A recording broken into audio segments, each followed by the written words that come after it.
Hello, my name is Joanna Smolin, and you are about to see my project, Playgrounds for All, which is a look into a new way of designing playgrounds.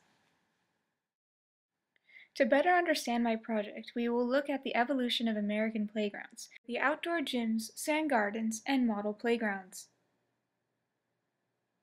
Originally a German design, the outdoor gyms lived a short while in the U.S. from 1821 to 1830.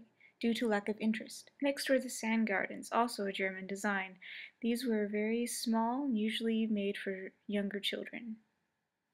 The model playgrounds were made for both big and little children. They included swings and slides and other modern-day equipment. Part 2 of the evolution of American playgrounds is a bit more complicated.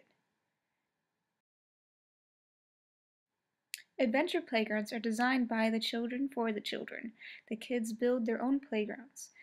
In the U.S., these playgrounds died out because of their perceived danger. Novelty playgrounds utilize bright colors and thematic play structures to promote imaginative play.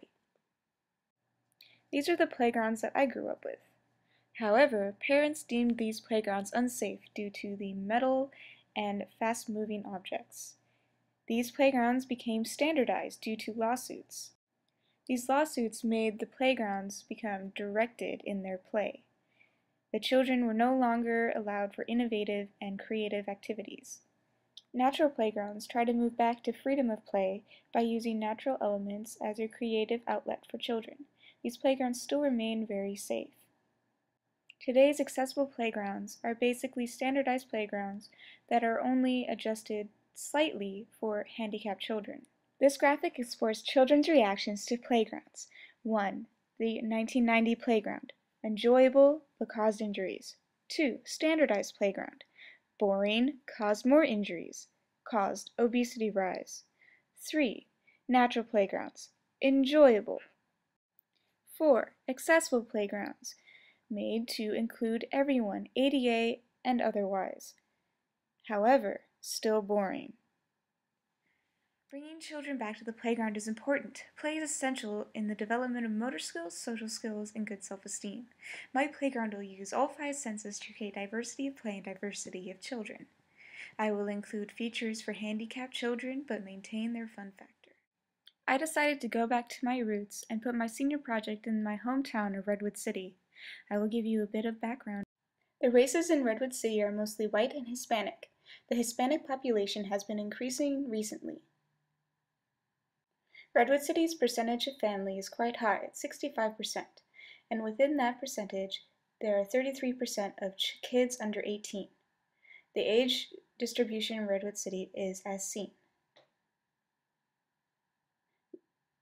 We will now go to my actual site in Red Morton Park. My site analysis includes zoning, circulation, underground creeks, buildings on site, and sports fields. I also looked into the activity concentrations on site, mainly focused in the playground area and the sports park. I am now going to show you my 3 concept models. My first concept model was on curves. I looked into natural curvilinear formations. The pros were it is natural, following the creek pattern, and the cons were that it lacked organization. I enjoyed my triangle concept because I got to play with angles that I usually don't work with in a design. The pros were I got to play with scale. A triangle is a simple shape and line is the shortest distance between 2 points. However, the river was too angular and the edges seemed too sharp. My other concepts I felt had a lack of organization, so I turned to a grid design. However, even though it is very organized, I felt that it was very stale and restrictive, using only right angles. From my concepts, I have realized that I want organization to curvilinear lines.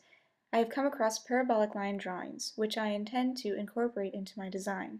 The challenges I face now are meeting ADA. I want to include levels, handicap equivalents, and integrate it throughout the playground. I also want to add a little danger to increase child development, but it cannot be too unsafe. I also want to look into my materials choices and what sounds or instruments I want to integrate into the site. Thank you for listening. I look forward to your comments.